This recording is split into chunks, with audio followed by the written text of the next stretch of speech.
A ver. Bueno, con todos buenas tardes. A ver, por favor.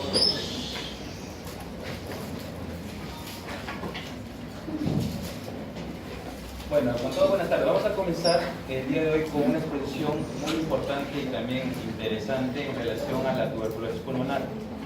El día de hoy vamos a ver la primera parte. El día de mañana creo que tienen otra clase programada con el doctor Salcedo, si no me equivoco.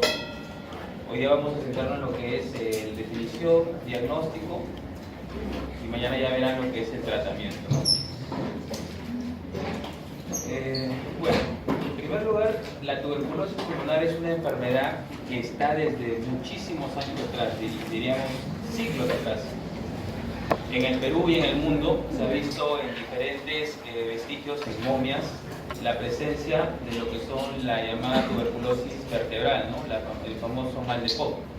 Se han encontrado momias en Paracas, momias en Egipto, en las cuales encontramos tipos de lesiones características que nos dicen que esta enfermedad se tenía ya hace bastante tiempo. Y como sabemos, hace bastante tiempo no había ningún tipo de tratamiento para eso. Vemos que esta enfermedad ha ido calando durante todos estos años y ha permanecido, ¿no? Y seguirá permaneciendo durante muchos años más, según vemos la realidad que más adelante vamos a mostrar. Como decía anteriormente, desde la época histórica tenemos las momias egipcias, tenemos un hito muy importante, es en el siglo XIX, cuando Koch demostró los bacilos de tuberculosis en 1882. Eso fue importante porque fue la primera vez que se distinguió al bacilo de Koch como causante de esta patología. Y es por eso que el 24 de marzo del 82 se considera el Día Mundial de Lucha contra la Tuberculosis. Claro, no es pregunta de examen, pero es importante como cultura general. Ahora, ¿qué es la tuberculosis? Todo el mundo sabrá que es una enfermedad infecto-contagiosa. Infecto-contagiosa se transmite de persona a persona. La única forma de transmisión de esta enfermedad es por vía aérea, respiratoria. ¿Qué quiere decir? Por ejemplo, un paciente con tuberculosis en la piel, que saben que existe, ¿puede contagiar a otra persona? No puede contagiar. Una tuberculosis intestinal tampoco puede contagiar a otra persona. Una tuberculosis meningia puede contagiar a otra persona, tampoco puede contagiar. Pero todos los tipos de tuberculosis han contagiado o han ingresado al cuerpo mediante la vía respiratoria, solo que mediante las diferentes patogenias o la respuesta del organismo han producido infección en diferentes órganos, ¿no? Puede afectar diferentes órganos, pero el mayor porcentaje es de afectación pulmonar. Es lo que más conocemos, la famosa tuberculosis pulmonar. La etiología. La tuberculosis pulmonar no está producida por un solo germen, en realidad es un complejo. Es importante que ustedes tengan en cuenta eso. No es un germen, no es solamente el Mycobacterium de tuberculosis, sino es por un complejo que está constituido por 4 tipos de Mycobacterium, que ahí están descritos: el Mycobacterium tuberculosis, el Mycobacterium bovis, el Mycobacterium africanum y el Mycobacterium microtis. Todos estos forman lo que es el complejo de Mycobacterium tuberculosis, o también los bacilos de Koch. No es bacilo de Koch, es bacilos de Koch. Así lo van a encontrar en la bibliografía. Característica de estos bacilos: bacilo ácido alcohol resistente, lo que le dan la tinción, ¿no? La tinción de Zinn-Nielsen, positivo. Son resistentes al frío, a la congelación y a la desecación. Es por eso que en ocasiones, en ambientes donde personas han estado enfermas, han estado eliminando bacilos mediante la tos, puede haber riesgo de contagio de personas que posteriormente ingresen en ese ambiente. Sensibles al calor, a la luz solar y a la radiación ultravioleta. Una de las formas de protección ambientales es la colocación de rayos ultravioletas. Por ejemplo, en el Hospital Hipólito Unanue, los que puedan rotar ahí van a ver que todo el servicio de hospitalización de TBC tiene rayos ultravioleta desde el ingreso hasta en cada ambiente, ¿no? Es aerobio estricto, depende del oxígeno y pH.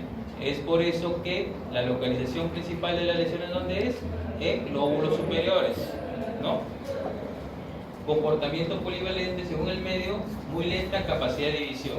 Esto es muy importante porque nos va a dar ciertas características que anteriormente habían hecho difícil el diagnóstico y el tratamiento adecuado de la tuberculosis. La muy lenta capacidad de división. Antes, para tener un bacilo o un cultivo positivo de tuberculosis, tenían que pasar 4 meses, 5 meses. Actualmente se ha mejorado esto con diferentes tipos de cultivos.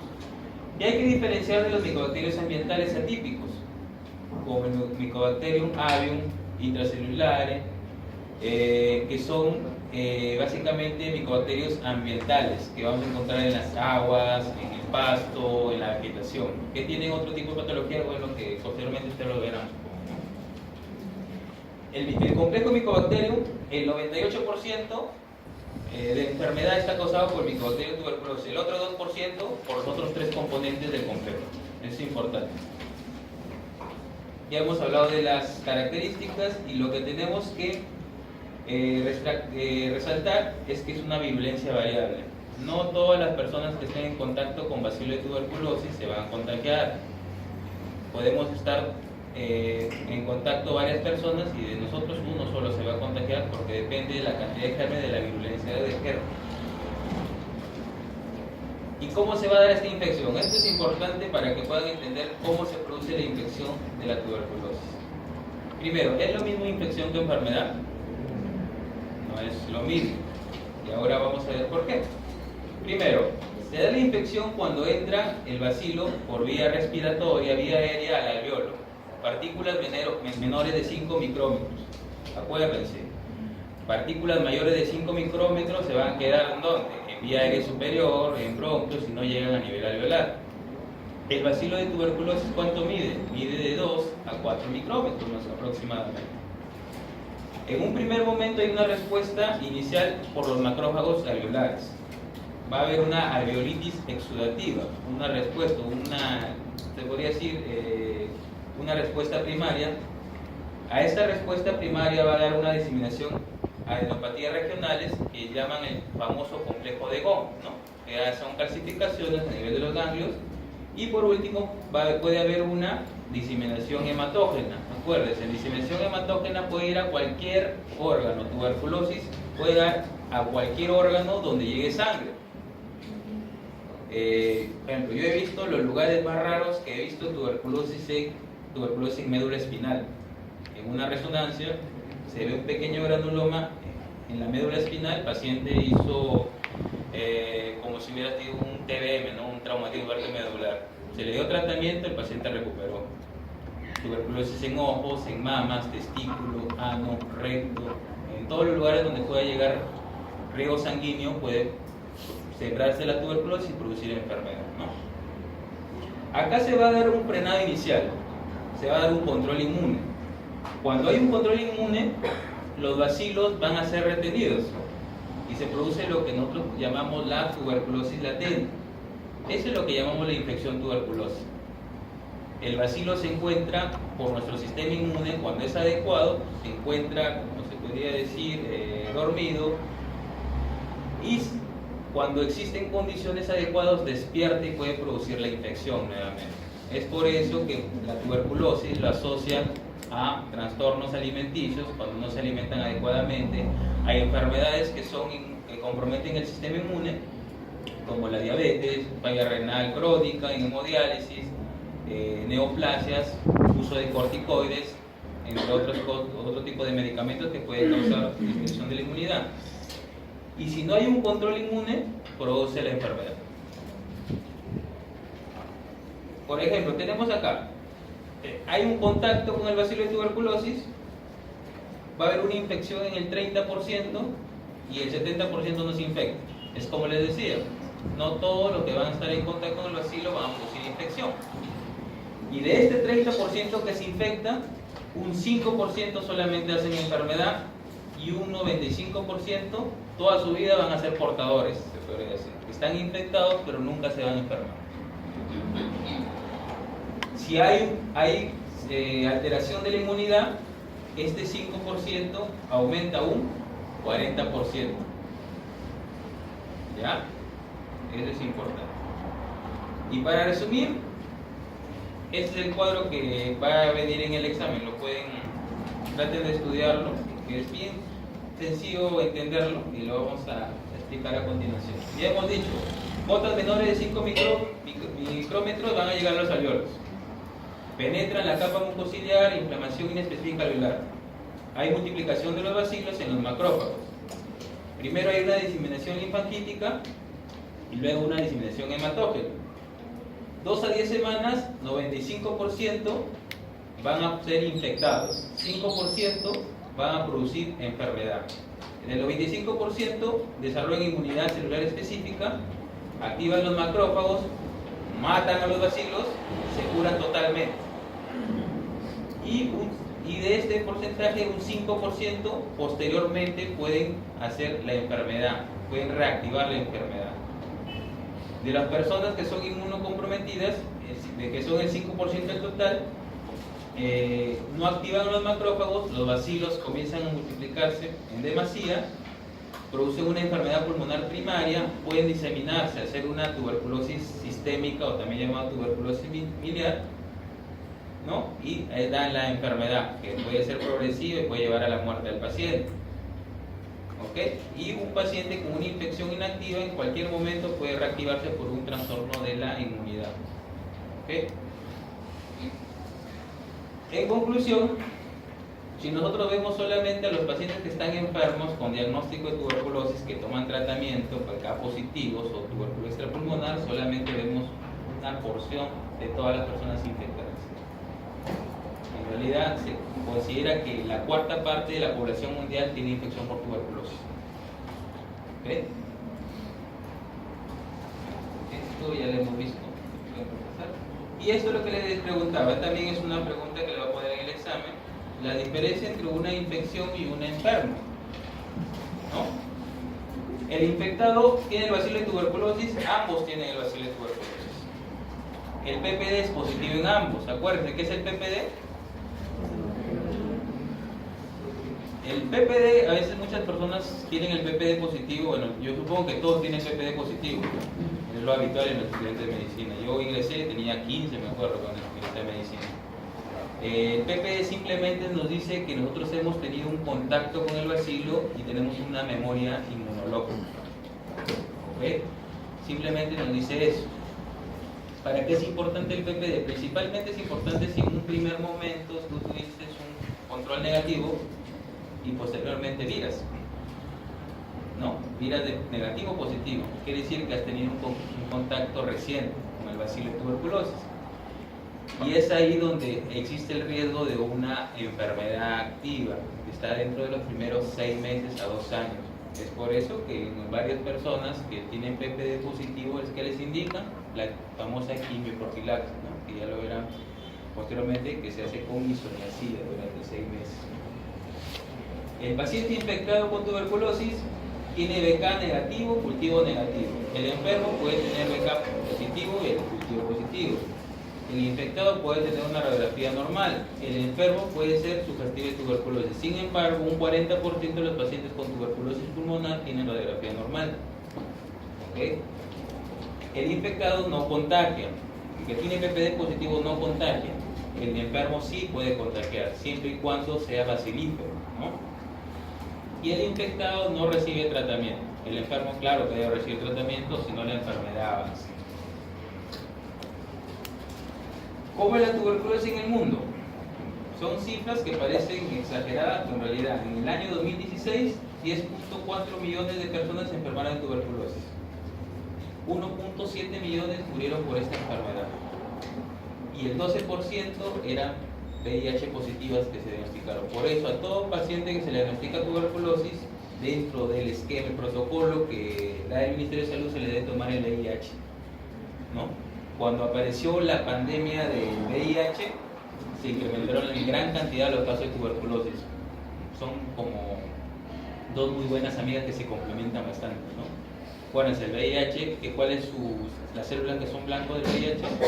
CD4. ¿Y cuáles son las células que se encargan de la inmunidad? Los linfocitos CD4 principalmente. Es por eso que el VIH tiene bastante relación con el empeoramiento o la gravedad de la enfermedad. A nivel mundial, estos son los países donde más tuberculosis hay: India, Indonesia, China, Filipinas, Nigeria, Pakistán y Sudáfrica. ¿Y cómo está el Perú? El Perú, en número de casos, somos segundo puesto a nivel de Latinoamérica. ¿Quién nos gana? Brasil. Pero imagínense cuál es la población de Brasil comparada con la de Perú. Bastante diferencia, ¿no? Pero somos los primeros en MDR, eso sí ganamos. En MDRs y en XDRs somos los primeros. No, a nivel de Latinoamérica. A nivel mundial está entre la India y Rusia, MDR. Ahí se dan los dos. Es ahí donde se hacen la mayor cantidad de estudios en relación a la tuberculosis MDR. Bueno, el Perú también es un país donde vienen de otros países a saber cómo tratamos la tuberculosis. En el hospital tenemos bastantes personas que vienen de pasantía de otros países para ver cómo manejamos la tuberculosis. Porque para ellos es raro. En Estados Unidos, rarísimo ver. Se habrán visto un capítulo de Dr. House, de un paciente con tuberculosis, un paciente cubano, en este caso. Al final hicieron todo y salió tuberculosis el primero. En América Latina, moderada incidencia. África, como siempre, los negritos, como dicen, alta incidencia en África. Y en Rusia también. ¿Cómo es la tuberculosis en el Perú en el 2016? Tenemos MDR teníamos 1.381 casos, XDR 121, parecen poco, ¿no? Pero es una gran cantidad, pacientes extremadamente resistentes, ¿no? Acuérdense, ¿resistente a qué drogas? MDR, para hacerlo recordar, resistente a isoniazida y rifampicina. XDR es un MDR más resistente a una inolona, que sea moxi o levo, más un inyectable de segunda línea, que puede ser cafrio, apica o cana, ¿no? Canamicina. Ese también es pregunta de examen. ¿Y cómo ha ido la incidencia de la tuberculosis en el Perú? Si nosotros vemos la tasa de incidencia, vemos por ejemplo en rojo, vemos que en el año 92 teníamos una tasa por arriba de 200.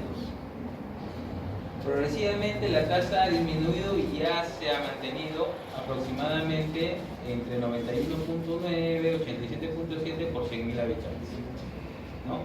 Y la morbilidad 99.6, ya ha sido manteniendo. Sin embargo, nosotros es la división a nivel nacional. Si vemos la mayor cantidad de casos, ¿dónde están? En Callao, Lima Ciudad y Lima Este justamente donde la jurisdicción del Hospital donde yo trabajo, el Hospital Hipólito Unanue, que tiene la jurisdicción de Santa Anita, el Agustino, San Juan de Lurigancho, ¿no? Ahora han escuchado ustedes del Cerro San Cosme, todas esas zonas donde da miedo ir, en realidad, bueno, aparte de la tuberculosis, otros problemas sociales. Sin embargo, ahí nosotros nos hemos dado cuenta que hay familias de tuberculosis. El papá con tuberculosis, la mamá con tuberculosis, el hijo con tuberculosis, la abuela con todo el mundo con tuberculosis. Y no solamente tuberculosis sensible, sino MDR, XDR, de todos tipos. Hemos tenido una familia donde ha habido puros XDR, ¿no? Y eso es importante para que sepan la importancia que tiene lo social, ¿no? El aspecto económico, lo que tiene el hacinamiento, ¿no? Como sabemos, las características de vivienda que tienen no es el adecuado, ¿no? Por ejemplo, en el Perú es 100.7 la morbilidad por 100.000 habitantes, y en Lima Este, donde estamos, ¿cuánto es? 204, casi el doble, ¿no? Si comparamos, ¿no? Y luego, bueno, tenemos otras ciudades del Perú. ¿Y cómo hemos ido con los MDRs y los XDR? Por ejemplo, acá, estos son los MDRs. En el año 2010, 1109, 1190, 1281 se ha mantenido. Y en el año 2010, de los XDR ha ido incrementando. A la fecha de 2015 casi se ha duplicado. Pero en realidad, la tuberculosis resistente existe desde hace bastante tiempo. Yo recuerdo que cuando yo ingresé a la residencia en el año 2010, yo vi el primer caso de TBC-XDR diagnosticada y tratada por el programa. Era una médica que ya hizo su serum, se curó, la curamos de la recién. El año pasado hizo su serum, que un médico como usted se contagió haciendo sus prácticas. Y no se contagió en el Hipólito, se contagió en la Almenara, según dice desde acá. No sé quién va a arreglar la Almenara. Pero, por ejemplo, esa paciente desde el año 2005, 2002 le diagnosticaron tuberculosis. Recibió tratamiento, terminó, volvió a ser positiva, recibió otro tratamiento diferente, volvió a ser positiva, negativizó 6 meses, luego volvió a ser positiva. Pero el problema es que en esa época no existían las pruebas de sensibilidad. Nosotros enviamos una prueba de sensibilidad del Perú al extranjero y llegaba después de 6 meses, 8 meses. No habían pruebas propias en el país. Y es por eso que probablemente no se podían captar los pacientes con tuberculosis. Por eso, si se dan cuenta, recién nosotros tenemos datos de pacientes de resistencia adecuada a partir del 2010. Antes de eso, vamos a ver 20 pacientes, 10 pacientes, en relación a pruebas de sensibilidad que no se hacían. Actualmente ha aumentado la cantidad de pacientes con MDR, ha aumentado la cantidad de pacientes con XDR, pero es porque ha aumentado también las herramientas que tenemos para diagnosticarlas. Que eso es importante también que ustedes como también ha surgido la tecnología, ustedes tienen su tablet, su celular, están grabando. En mi época, nada, eso, el cassette teníamos que grabar nosotros si queríamos grabar algo. Igualito, la tecnología ha avanzado en todos los ámbitos, ¿no? También en lo que es el manejo de la tuberculosis. ¿Alguna pregunta hasta acá? Y seguimos. El diagnóstico. Yo siempre, cada vez que tengo alumnos, les digo que tienen que ver estas 5 cosas. El parámetro clínico, el radiológico, epidemiológico, bacteriológico y el inmunológico. Bueno, el inmunológico nos sirve básicamente para la infección, más no para la enfermedad, ¿no? Sin embargo, lo ponemos principalmente son los 4 primeros. Ya saben, ¿cuáles son los signos clásicos de la tuberculosis? Los signos o síntomas, ¿no? Los clásicos que salen en la televisión, todos por más de 15 días, todos con expectoración, baja de peso, sudoración nocturna, sensación de alza térmica, pero vino por vespertino, entre otras cosas, ¿no? En realidad eso es lo clásico, pero hemos visto pacientes que solamente tienen una tos seca, ninguna otra molestia, le toman su placa, tiene una lesión muy grave. Es decir, esos síntomas son los clásicos que debemos encontrar, pero no siempre se cumplen todos, eso deben tenerlo en cuenta. ¿Okay? Hay pacientes que solamente bajan de peso y no saben por qué bajan de peso, se le hacen sus exámenes y sale que tiene una lesión pulmonar o tuberculosis en otra parte del cuerpo. Y los síntomas extrapulmonares. Los síntomas de la tuberculosis extrapulmonar, los síntomas generales son los mismos.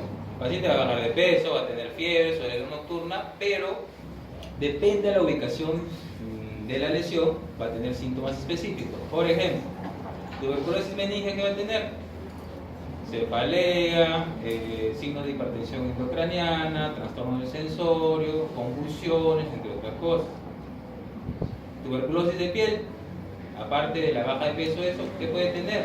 Una úlcera, una lesión que no sana. La cura, no sana, le echan de todo, no sana, ¿no? Y la mayoría de veces el diagnóstico de la tuberculosis pulmonar no se hace con BK, ¿no? Con vaciloscopía, está mal dicho BK, sí se vaciloscopía. Se hace por estudio histopatológico, las famosas biopsias, ¿no? O en algunas ocasiones el estudio de líquidos, líquido cefalorraquídeo, líquido pericárdico, pleural, articular, entre otras cosas, ¿no?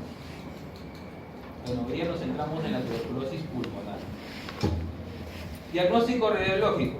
Clásicamente, ¿qué vamos a encontrar? Lesiones alveolares cavitadas en lóbulos superiores.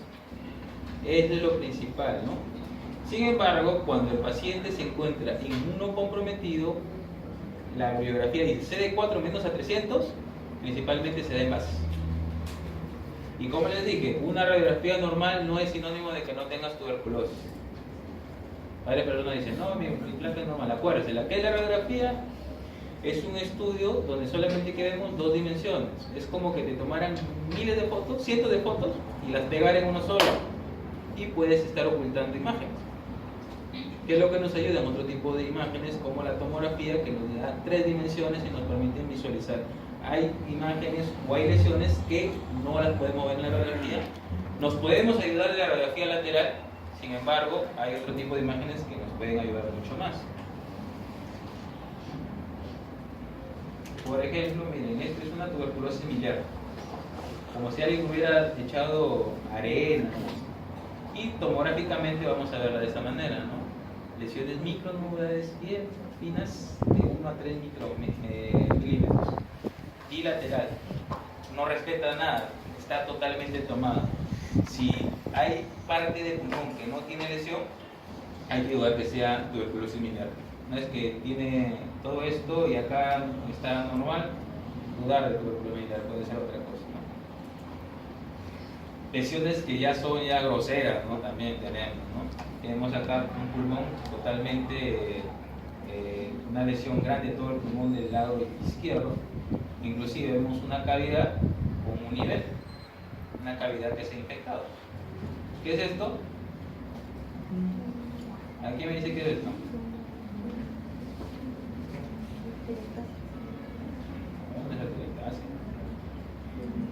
Vamos a hacer radiología ahorita. ¿Qué es? ¿Se dan cuenta? Los espacios están igual, normales o un poquito más, comparado con la de acá. Este es un neumotórax, lo que vemos en el grupo de rotación en la mañana. Si usted se fija acá, esta es una imagen radiolúcida que no tiene ningún tipo de imagen que nos diga que hay bronquios o algún tipo de lesión. Para lo del Hipólito les voy a dictar radiología un viernes, no sé, creo 2 semanas, ahí les voy a enseñar un poquito más de eso. Y bueno, ¿alguna pregunta hasta acá? Creo que la parte más importante del diagnóstico es el microbiológico. Porque es importante. Primero, si encontramos un TK positivo, no es decir es tuberculosis, ¿no? Encontramos al bacilo, lo vemos. Y si lo cultivamos, mucho mejor, porque lo cultivamos le podemos hacer pruebas. Y principalmente, el cultivo es lo que nos va a importar a nosotros. ¿Por qué? Porque depende del cultivo esto, la sensibilidad. A todo el mundo le repito, a todo el mundo, sensibilidad es lo más importante. Justamente anteriormente, ¿por qué no podíamos detectar a los pacientes resistentes? Porque no teníamos herramientas, ahora la tenemos y hay que utilizarla. Primero, para identificar el bacilo tenemos coloraciones. La más común, ¿cuál es? El Sin-Nielsen, ¿no? También hay auramina, quinyo, entre otros. Todos se unen a la pared del Mycobacterium, que es constituido por ácido micólico. ¿Y cómo lo vamos a ver? Acá, rosadito, este es Sin-Nielsen, y este ¿qué es? Este es auramina, que es una coloración fluorescente. ¿Okay? Y todo el mundo se pregunta, cuando ven las pruebas, pues ustedes les preguntar qué significa eso, ¿no? Una cruz, 2 cruces, 3 cruces.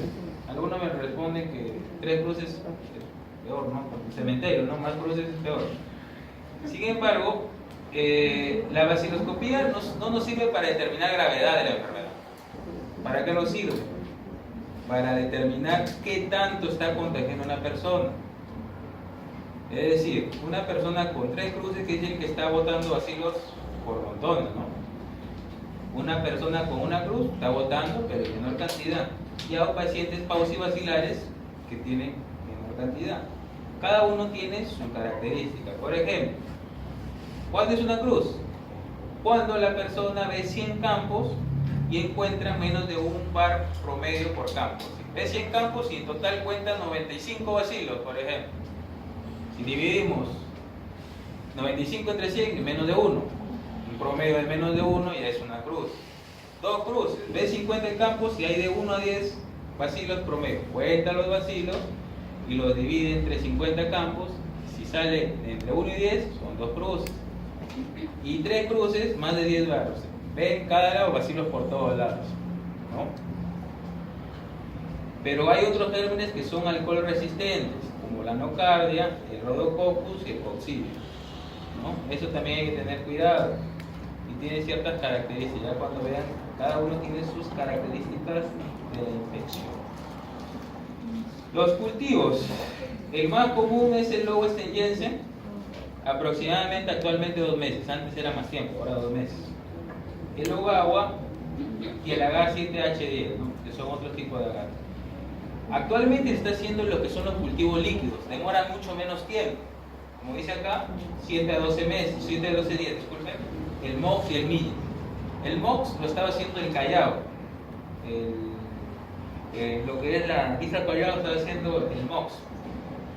El MOX es importante porque el MOX nos permite hacer cultivos y al haber pruebas de sensibilidad de cualquier tipo de muestra. La mayoría de pruebas rápidas, por ejemplo, solamente admite esputo, declaración, no está aprobado para otro tipo de muestras. Sin en cambio, el MOX puede hacer cultivo de líquidos, de tejidos, al igual que los cultivos de medios sólidos que puedes cultivar cualquier cosa. Pero tú piensas que es tuberculosis ósea, el traumatólogo viene, opera, saca un pedazo de hueso, lo cultivas y te crece el vacío. Pleura, dióxido pleural, cultivas el pedazo de pleura. Es por eso, los medios sólidos son importantes, pero el problema es el tiempo. Sin embargo, las pruebas rápidas se hacen principalmente con esputo, por eso son para tuberculosis pulmonar, que es la más común. Tiene un crecimiento lento, bueno, acá hay otras características bioquímicas que también estudian, no voy a leer. El micobacterio, esta característica es importante, ¿no? Color camusa, rugosas, como coliflor, refieren a algunas, ¿no?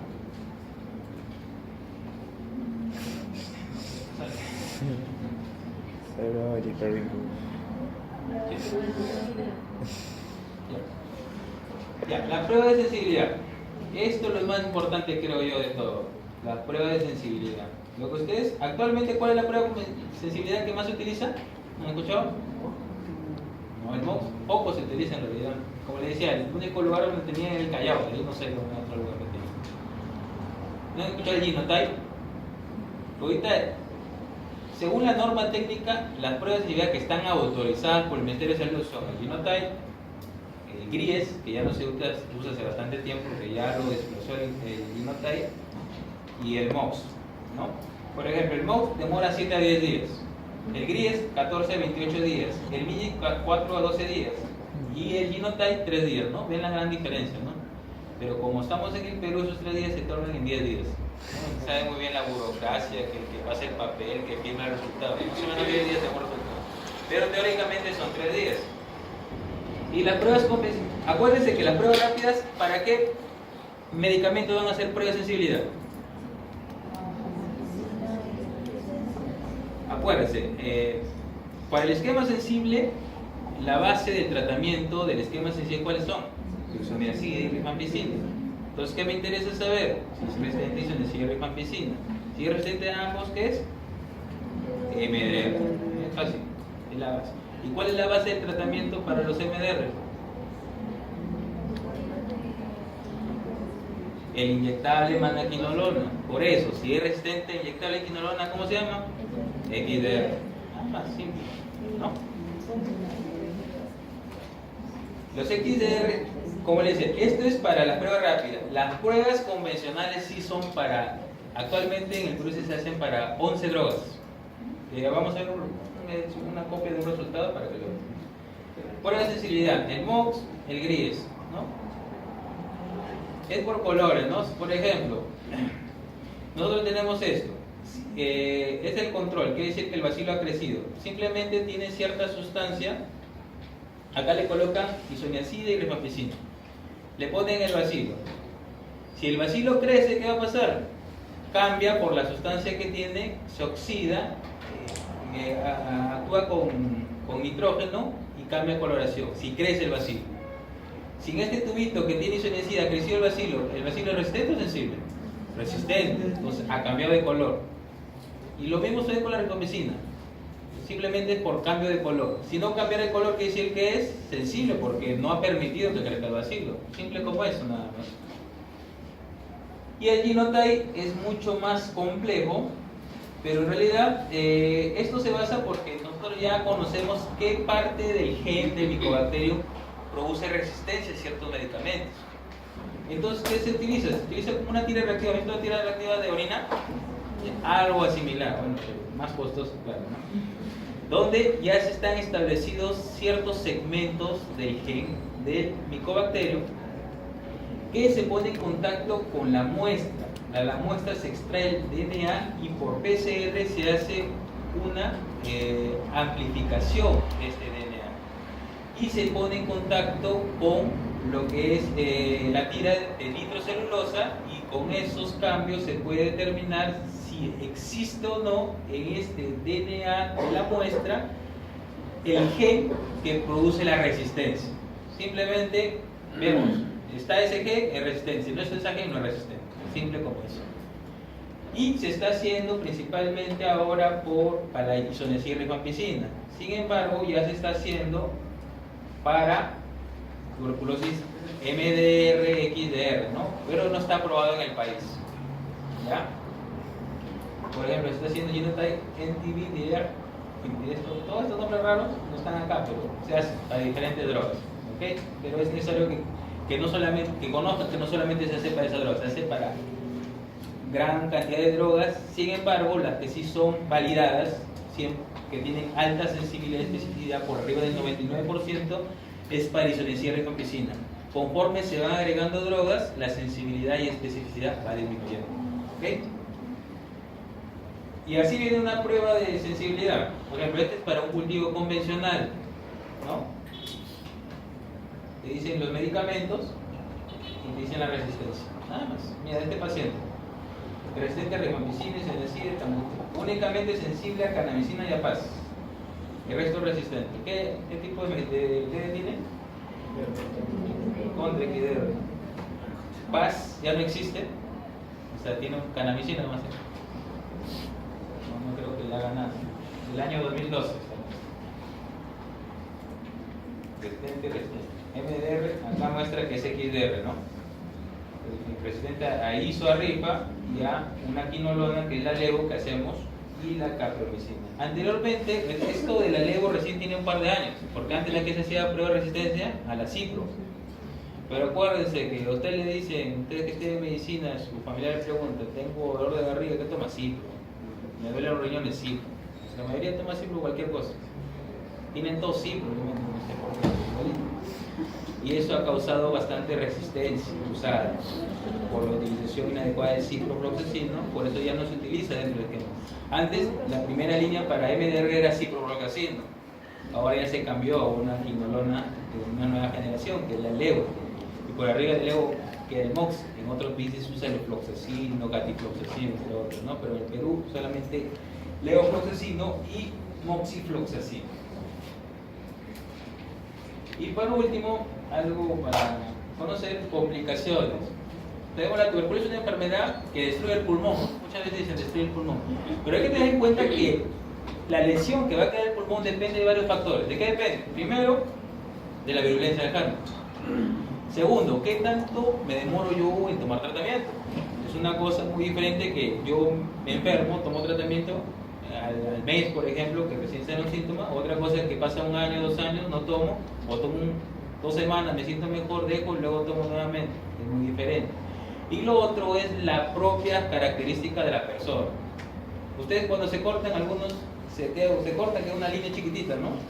Luego les queda un tremendo, ¿no? Las lesiones queloides, ¿no? Ya lo mismo sucede dentro del pulmón. Hay personas que la cicatrización produce poca lesión, y otras que la cicatrización produce cavernas, bulas, destrucción pulmonar, provoca fibrotórax, entre otras cosas. Y eso depende bastante también de la idiosincrasia de cada persona. ¿Cuáles son las complicaciones pulmonares? Hemoptisis. La mayoría de casos de pacientes hospitalizados por tuberculosis es por hemoptisis. Puede producir atelectasia, enfisema, neumotórax espontáneo, como hemos visto, neumatoceles, fístulas, bronquitesis, empiema, secuela de tuberculosis y disfunción respiratoria de la rodilla. Extratorácicas: hay pacientes que han tenido tuberculosis y producen amiloidosis post-tuberculosis.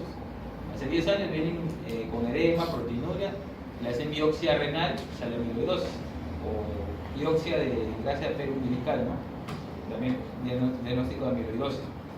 Producen hipertensión pulmonar. ¿Cuál pulmonar? Cuando hay lesiones grandes, que comportan, hacen hipertensión pulmonar, que por corriente retrógrada produce hipertensión del pulmón derecho, ¿no? Lo que llamamos por pulmonar, ¿no? El Sheehan y insuficiencia suprarrenal. Por ejemplo, ¿qué es esto? Este es el tórax anterior, por ese caso, ¿ya? Esta es la tetilla de la persona. Esto que parece una masa se llama empiema por necesitatis. un paciente hace una lesión por tuberculosis, hay necrosis de tejido, no sabe por dónde salir y busca la forma de salir y atraviesa toda la pared torácica y llega así como un chupo de frío, ¿no? Que conecta la cavidad pleural, el pulmón, cavidad pleural con las piernas, ¿no? Hemos tenido casos así, ¿no? Por ejemplo, síndrome de distrés respiratorio del adulto, compromiso pulmonar bilateral y amplio, ¿no? Se llama el pulmón blanco, le llaman, ¿no? Síndrome de distrés respiratorio del adulto. Secuelas, ¿qué es esto? Estas son bulas, lesiones bulosas bilaterales, ¿no? Destrucción casi de todo el parénquima del lado izquierdo, igual en el lado, en la radiografía de esto, ¿no? Lo que llaman fibrosis pulmonar. Hay pacientes que tienen tuberculosis y tienes fibrosis pulmonar, ¿no? Un punto muy aparte es que cualquier cosa llama fibrosis pulmonar. Está mal utilizado ese término, ¿no? Casi el 50% de personas que van a consulta van por fibrosis pulmonar, en realidad un 5% sería. Micetoma, un video de micetoma, ¿no? Del aspergiloma. Cuando existe una cavidad, cuando hay lesión pulmonar crónica, principalmente cavidades, nosotros en el ambiente el hongo más común, cosmopolitan, es el Perfidium fumigatum, microbiología lo lleva. Y ese germen le gusta meterse en cavidades preformadas y forma, como dicen, una bolita de hongo. Se llama el micetoma, que ocupa la cavidad que ha sido preformada, ¿no? Acá vemos, ¿no? Una cavidad y en el medio vemos algo blanco, es el micetoma. Esa es una de las causas principales de hemoptisis. Tratamiento del micetoma, quirúrgico. No existe otro tratamiento. No hay que tener pastillitas, antimicóticos, no sirve para nada. El paciente igualito sigue botando sangre. Y por último, para pensar, la tuberculosis es un problema de salud de emergencia mundial. En la actualidad existen más tuberculosis en el mundo de los que haya existido jamás a lo largo de la historia de la humanidad. Esto lo dijo la OMS en 1994 y creo que si volviera a escribir algo actualmente dirían lo mismo, o peor, pero... ¿Listo? Muchísimas gracias. ¿Alguna pregunta?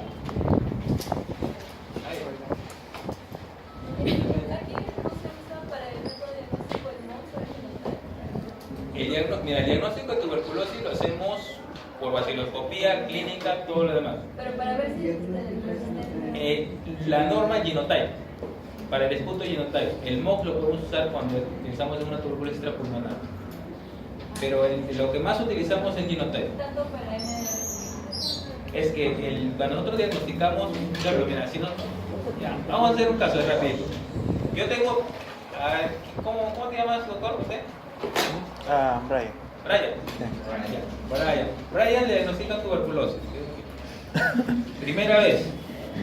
Le inician un tratamiento, esquema sencillo porque nunca ha tenido. Acuérdense que primero le hacen VIH. Si es positivo, tiene un tratamiento diferente. Si es negativo, tiene un tratamiento diferente. Difiere en la segunda fase y en la cantidad de meses, ¿no? 9 meses si es VIH, 6 meses si no es VIH. Y la segunda fase es todos los días si es VIH, y la segunda fase si no es VIH es 3 veces por semana.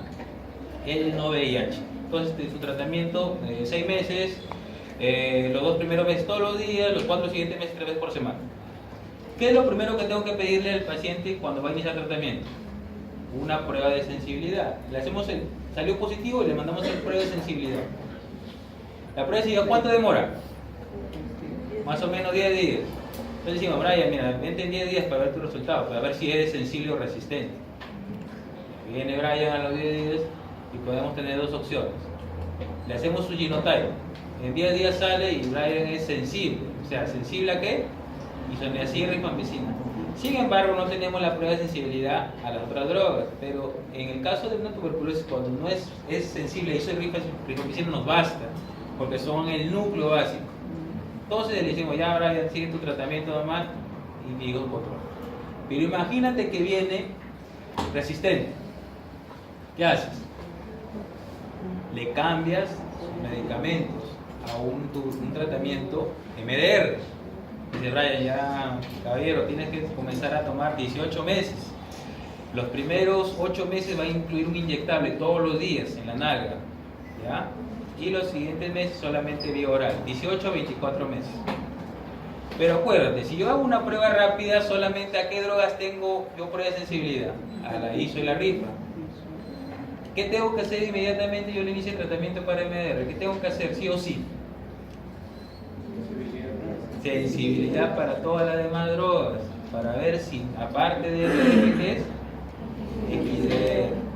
Entonces, en ese punto te das cuenta que lo primero que nosotros tenemos que hacer es ver si es MDR. Si no es MDR, ya nos avanzamos más en las pruebas de sensibilidad, en las demás pruebas que nos van a decir si es resistente a otra droga. Pero si es MDR debemos ir más allá, ¿entienden? Por eso, las pruebas rápidas, Genotype, MOX, nos sirve para pacientes que son sensibles, para diagnosticar MDR o no MDR. Y las otras pruebas que son mucho más, demoran más tiempo, nos van a servir para poder determinar si es resistente a las otras drogas para modificar el tratamiento, ¿no? No sé si con eso te respondo a tu pregunta. Entonces es importante las pruebas de sensibilidad, ¿ok? Ya después ya hablarán de estandarizado, empírico y individualizado. Eso es un tema muy aparte que mañana el doctor Celso hablará. Doctor, disculpe, ¿cómo se puede convertir un paciente en MDR? Los genes, como todas las bacterias, mutan. Entonces puede ser porque... Puede ser por mutación. Segundo, si un paciente, si todas las bacterias si son sometidos o son expuestos a diferentes antibióticos, pueden hacer resistencia a esos medicamentos. Y mucho más cuando tienen un tratamiento irregular, cuando no toman un tratamiento adecuado. Por eso, justamente, una de las cosas que nosotros hacemos para evitar resistencia a la tuberculosis, que le gusta hacer resistencia, es darle 4 drogas que sean sensibles. No se le da una, no se le da 2, se le da 4 drogas diferentes justamente para evitar la resistencia. ¿Entienden? Entonces, hay pacientes que actualmente se están viendo que ya son MDRs por sí, o sea, no tienen que mutar, ya tú te puedes contagiar por un MDR, ya es MDR. Yo soy MDR, yo te contagio, tú eres MDR. Pero tú puedes ser sensible, no recibes tratamiento adecuado, eres irregular en tu tratamiento, puedes mutar a una resistencia. A veces los pacientes se les da dosis muy bajas por kilo de peso, hemos visto. Pacientes que pesan 50, 60 kilos se le dan para menos peso.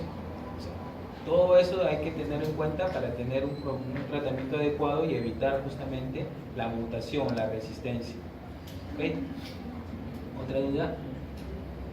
¿Nadie? Ya, listo. Entonces, si no hay ninguna otra pregunta, muchísimas gracias por la atención. Ahí está.